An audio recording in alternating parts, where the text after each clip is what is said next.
Artículo 32, capítulo 3 de la Ley de Contrato de Trabajo. Capacidad. Las personas desde los 18 años pueden celebrar contrato de trabajo. Las personas desde los 16 años y menores de 18 años pueden celebrar contrato de trabajo con autorización de sus padres, responsables o tutores. Se presume tal autorización cuando el adolescente viva independientemente de ellos. Capacidad para actuar sindicalmente. Esto lo sacamos de Fernández Madrid, Ley de Contrato de Trabajo Comentada, tomo 2, Herreyus, página 722. Capacidad para actuar sindicalmente.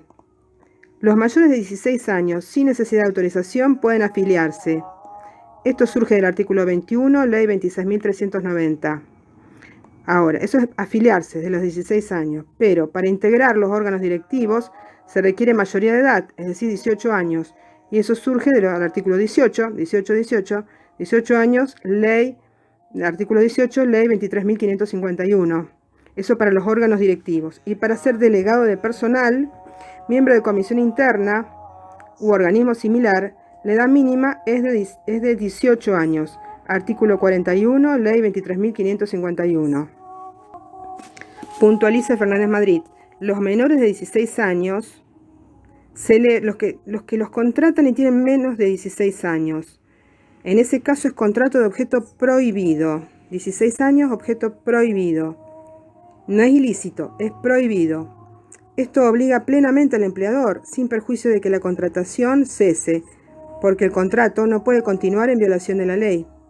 Recordemos el 671, inciso C del Código Civil y Comercial, respecto de los deberes de los hijos, de prestar a los progenitores colaboración propia de la edad y desarrollo. Los menores a partir de los 16 años pueden afiliarse a un sindicato, de los 18 años pueden ser delegados de personal y los mayores de 16 años no necesitan autorización para afiliarse. Facultad para estar en juicio, artículo 33.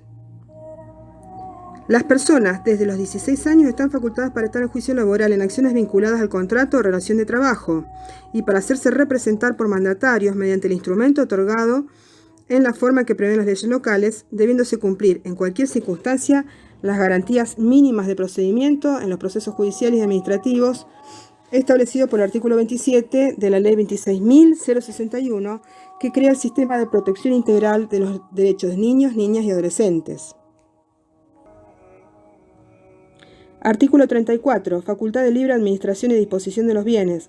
Los menores desde los 18 años de edad tienen la libre administración y disposición del producido de su trabajo que ejecuten, regido por esta ley, y de los bienes de cualquier tipo adquiridos con ellos, estando a tal fin habilitados para el otorgamiento de todos los actos que se requieran para la adquisición, modificación o transmisión de derechos sobre los mismos. Este artículo en realidad se refiere a los mayores de edad, por lo que las facultades que les confiere son obvias. De todos modos, puntualiza Fernández Madrid que los individuos desde los 18 años pueden disponer libremente de estos bienes, aún a título gratuito. Desde los 18 años. La norma alude tanto al dinero ganado con el trabajo como a los bienes adquiridos con ese dinero. Como lo expresa el artículo 30 del Código Civil y Comercial, la persona menor de edad que ha obtenido título habilitante para el ejercicio de una profesión puede ejercerla por cuenta propia sin necesidad de previa autorización, tiene administración y disposición de los bienes que adquiere con el producto de su profesión y puede estar en juicio civil o penal por cuestiones vinculadas a ella. El artículo 30 de la Ley de Contrato de Trabajo les acuerda aptitud para estar en juicio civil y penal vinculado con esos bienes.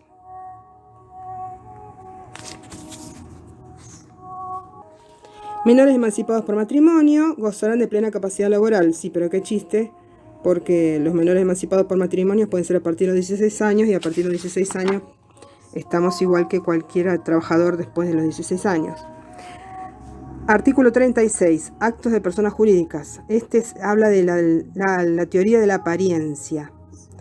A los fines de la celebración del contrato de trabajo se reputan actos de las personas jurídicas los de sus representantes legales o de quienes, sin serlo, aparezcan como facultados a ello.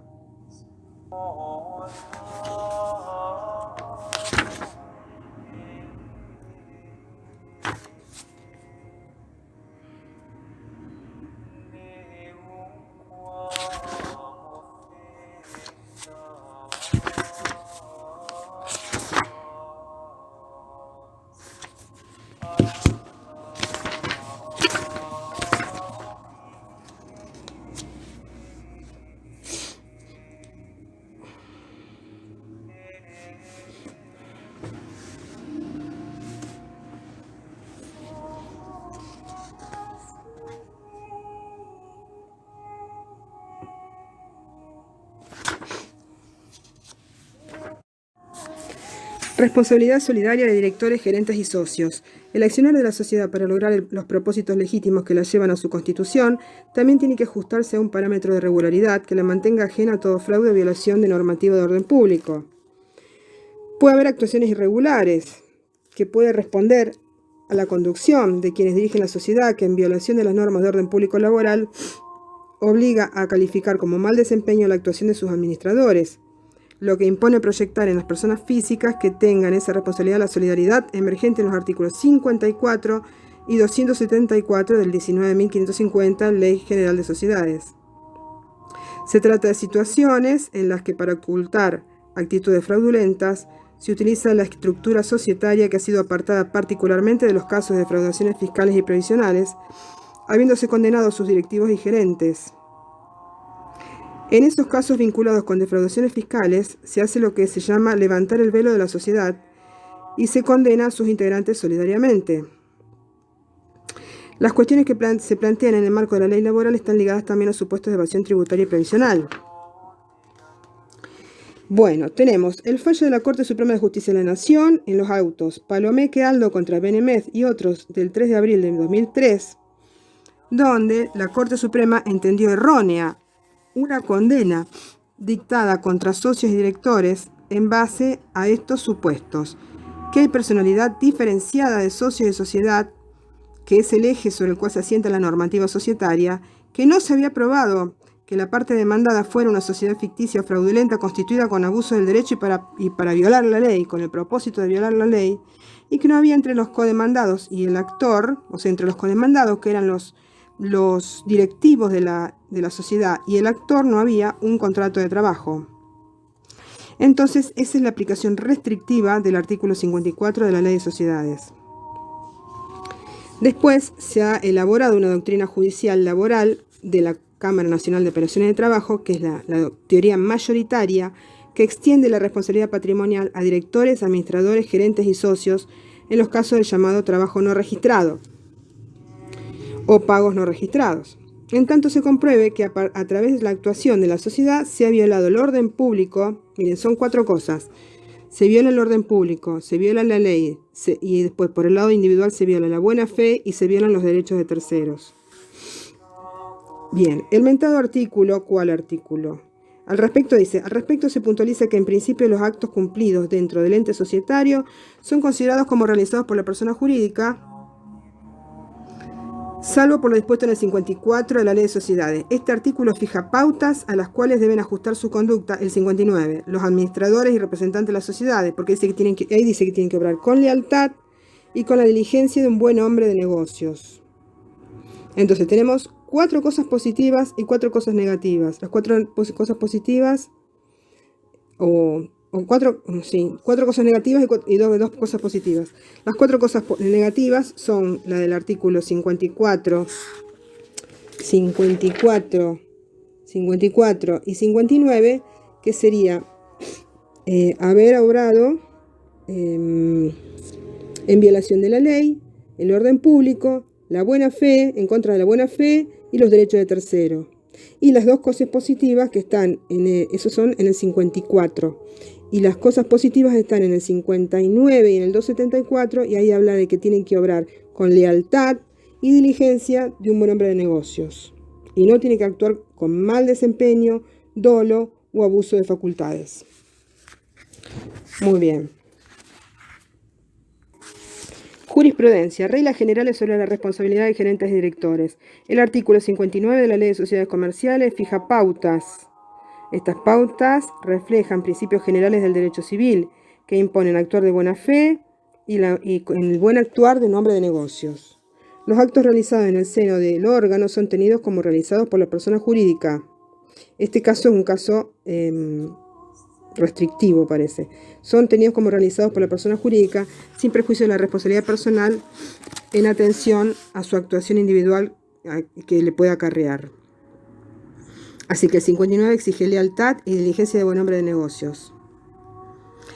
Después, los casos en los que la Ley de Sociedades Comerciales prevé la responsabilidad directa y personal de los directores y gerentes no tienen relación con la doctrina del disregard, sino con la comisión de ciertos ilícitos que van más allá del incumplimiento de las obligaciones legales y contractuales y para cuya concreción se aprovecha la estructura de la sociedad. En estos casos, el fin constitutivo de la sociedad es lícito, pues su existencia no fue planteada para encubrir una responsabilidad personal. Pero sin embargo se urden maniobras tendientes a encubrir una relación laboral o a disminuir la antigüedad real o a ocultar parte de la remuneración. Bien, hay un caso que se llama, ¿dónde está? Figueroa Pablo Alejandro contra Librería Cienfuegos SRL de la Cámara Nacional de Apelación de Trabajo del año 2009, sala 10ª, donde se consideró que se debía aplicar el artículo 54 y 59 de la Ley de Sociedades Comerciales y por lo tanto considerar directamente responsables a los directivos cuando había habido deficiencia registrada en la relación, aportes retenidos indebidamente, que constituía entonces la sociedad un recurso para violar la ley y el orden público laboral. En el caso de una SRL, los gerentes son responsables individual o solidariamente. Acá tenemos un caso restrictivo que dice, no puede decretarse la solidaridad ante la sola existencia de pagos en negro, claro, porque no le pagaban en negro a ellos. Esta es la doctrina de la Corte Suprema de Justicia de la Nación, que se basa en el precedente Palomeque contra Benemef y Carballo contra Canmar, dada la excepcionalidad de la responsabilidad de que se trata la prueba de la participación personal. Ahora voy a dar lectura a las normas de la Ley de Sociedades y del Código Civil y Comercial. Tenemos la doctrina del disregard, está basada sobre todo en el Código Civil y Comercial, artículo 144, y dice: la actuación que esté destinada a la consecución de fines ajenos a la persona jurídica. Pero fíjense que dice la actuación que esté en los fines ajenos a la persona jurídica. No es que la sociedad se haya constituido con fines ilegales. La sociedad es normal, pero hay una actuación que está destinada a la consecución de fines ajenos a la persona jurídica y constituye esa actuación un recurso para violar la ley, el orden público, la buena fe o los derechos de terceros. Ahí se imputa directamente a los que están a título de socios, asociados, miembros o controladores que la hicieran posible. Y estos responden solidaria e ilimitadamente por los perjuicios causados. Esto se aplica sin afectar los derechos de terceros de buena fe y responsabilidades personales, qué sé yo. Bueno, es el 144, el disregard. Y por otro lado tenemos todo lo de responsabilizar directamente por daños causados y por mal desempeño. Respecto de la sociedad anónima, el 54 de la Ley General de Sociedades. El daño ocurrido a la sociedad por dolo o culpa de los socios o quienes no siéndolo la controlen, constituye a sus autores en la obligación solidaria de indemnizar sin que puedan alegar compensación con el lucro que su actuación haya proporcionado en otros negocios. Así que cuando hayan actuado por dolo y culpa y les hayan causado un daño, el socio controlante que aplicará los fondos o efectos de la sociedad a uso o negocio por cuenta propia o de tercero está obligado a traer a la sociedad las ganancias resultantes, cuando se lleva la plata. Después habla de la inoponibilidad de personas jurídicas, ahí correspondería el 144. 54, segunda parte. Sería 54, tercer párrafo. Inoponibilidad de la persona jurídica. La actuación de la sociedad que encubra la consecución de fines extrasocietarios, ve que allá decía, ahí parecido al 144, constituye un recurso para violar la ley, hasta ahí va igual. El orden público, igual. La buena fe, igual. O para frustrar derechos de tercero, también igual al 144. Se imputará directamente a los socios y los controlantes que le hicieron posible. Acá dice en el 144. Se imputa a los socios, asociados, miembros o controlantes, directos e indirectos que le hicieron posible. Bueno, quienes responderán solidaria e ilimitadamente por los perjuicios causados. Ese es el disregard. Entonces, en la tercera parte del 54 y el 144 del Código Civil y Comercial. Bueno, después tenemos diligencia del administrador. El 59 dice que los administradores tienen que actuar como buen hombre de negocio y con lealtad. Y los que faltan a sus obligaciones son responsables ilimitadamente y solidariamente por los daños causados. Este 59 se aplica tanto a la SRL como a la SA. Y otro que se aplica a la SRL es el 157, que es parecido al 54. Los gerentes serán responsables individual o solidariamente, según la organización de la gerencia y su reglamentación establezcan el contrato. Los administradores y la administración y representación de la sociedad corresponde a uno o más gerentes, socios o no. Los gerentes tienen el mismo derecho y participación. ¿Dónde está lo de los daños entonces? Cuando dice los gerentes serán responsables individuales o solidariamente y la reglamentación de su funcionamiento establecido en el contrato.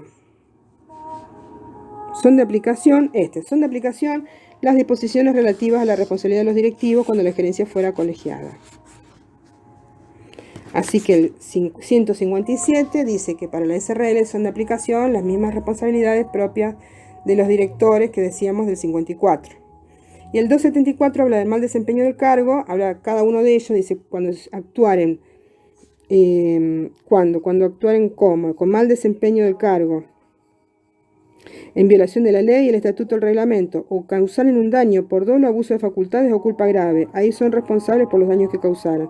Y se pueden eximir si hacen una protesta previo al inicio del juicio y al planteo judicial, una protesta por escrito y en una deliberación o resolución en que conocieron ese acto o omisión, hacen la protesta, la dejan por escrito y le dan noticia al síndico antes de que su responsabilidad se denuncie al directorio, al síndico, a la asamblea, a la autoridad competente o se ejerza la acción judicial. Bueno, por último, como digo, el disregard 144, Código Civil y Comercial, y 54, tercera parte de la Ley General de Sociedades, que dice, la actuación que está destinada a la consecución de fines ajenos a la persona jurídica constituye un recurso para violar la ley, el orden público, la buena fe o para frustrar los derechos de tercero de cualquier persona, se imputa a quienes a título de socios, asociados, miembros, controlantes, directos o indirectos, le hicieron posible, los que van a responder solidaria e ilimitadamente por los perjuicios causados.